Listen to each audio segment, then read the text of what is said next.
আমার বর প্রায়ই আমাকে বলে হেলদি কিছু করতে। সকালবেলা ব্রেকফাস্টটা অন্তত হেলদি কিছু করো। রোজ এই ভাত-টাত খেতে আমার ভালো লাগে না। এই ভাত ভীষণই ফ্যাট করে দিচ্ছে। এইসব কথাবার্তা। তো আমি ঠিক করলাম ঠিক আছে একটা হেলদি কিছু করাই যেতে পারে।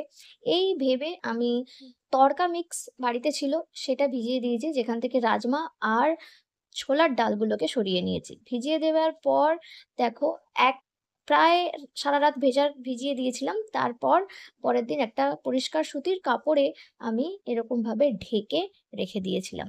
তার পরের দিন এটার আম যেটা অঙ্কুর হয়, অঙ্কুর বেরিয়ে গেছে এবং এর সঙ্গে আমি দিয়েছি টমেটো, শসা, গাজর, বিট এগুলো দিয়েছি। আর সঙ্গে একটু এখানে দিয়েছি বিট নুন।